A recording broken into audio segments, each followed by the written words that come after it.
Jon Anderson tells a few home truths in his attempt to outdo Yes in this homage to their 70s heyday. Let's discuss, shall we?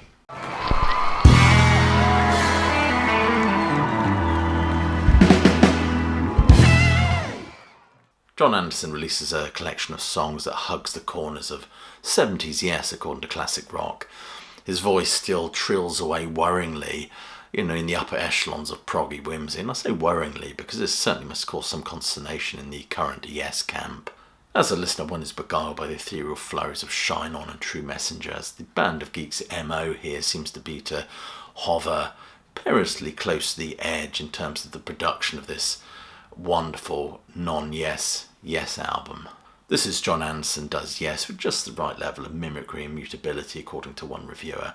And the 16-minute Fragile-esque centrepiece, Once Upon a Dream, is pure genius. Even Anderson mischievously mentions Heart of the Sunrise, just to drive home that pairing with the band's classic 1971 album. This album certainly feels like a sonic oceanic montage of all the Yes moments we truly love.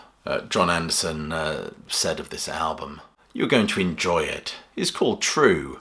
We had a great tour together. Then a couple of months later, I suggested that we make the record that everyone is waiting for, that Yes hasn't made yet. And that's what we've done. We've created the album that Yes would have made if they were together." Ouchie. Bugger me, I bet Steve Howe's grinding his teeth as we speak.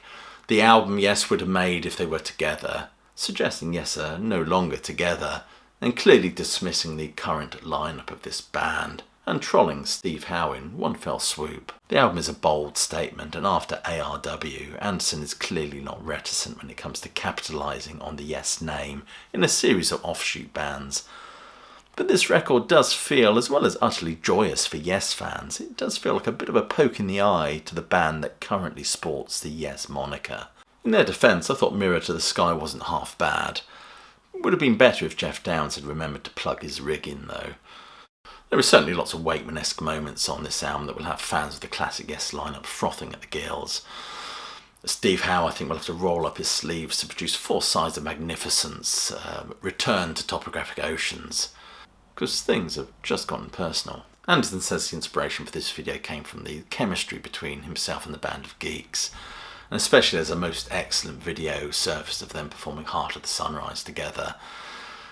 Anderson said that the positive vibes emanating from both the audience and the band was the catalyst for this album. Anderson is almost 80 years old, and although there is a little bit of aged quiver to his voice now, his voice still soars resplendently, I think. It still retains that timeless quality, interweaving with the complex arrangements of this music, with the time signature twists and turns, and the uplifting choruses. What is excellent about this record is it generally gives Yes fans what they want, which is a Yes album in effect. A lot of fans of the classic lineup have all migrated over to listening to Wobbler. Its lush landscapes of sound is a sonic montage of all those classic Yes tropes that are scattered liberally throughout this album.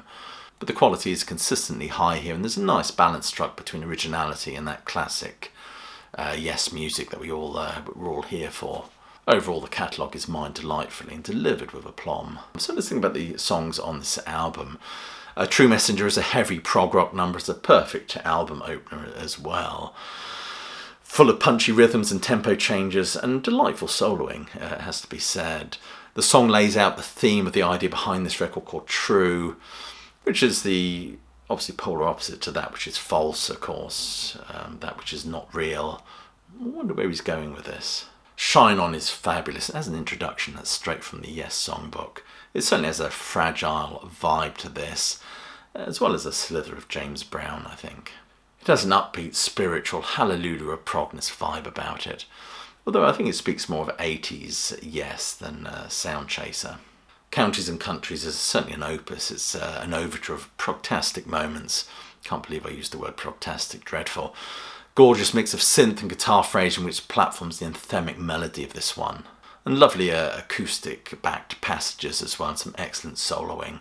And the guitarist even looks to imitate Howe's best moments, his own guitar phrasings and stylings in this.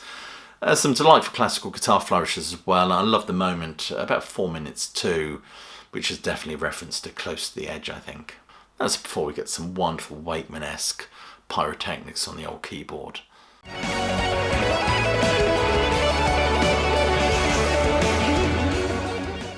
It really does sound fresh and exciting, and we get the impression the band are really enjoying what they're doing here. That certainly comes across in the music. I love the Hammond sound in this one, which is very reminiscent of Wakeman's keyboard solo in Roundabout.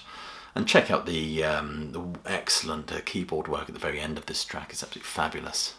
Build Me Notion is a shorter piece. It feels like it could have been lifted off Going for the One. And it's interesting in terms of it provides some contrast with the music we've just listened to. It's a bit of a palette cleanser, if you like. It certainly provides some sonic variation to the prog number that precedes it. Still a Friend has a 90s Yes vibe to it, and it bounces along, bolstered by a strong vocal performance.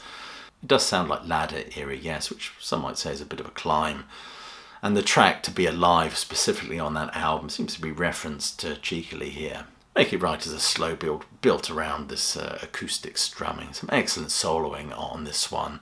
Synth strings and church choruses, and some interesting Anderson-like mantras.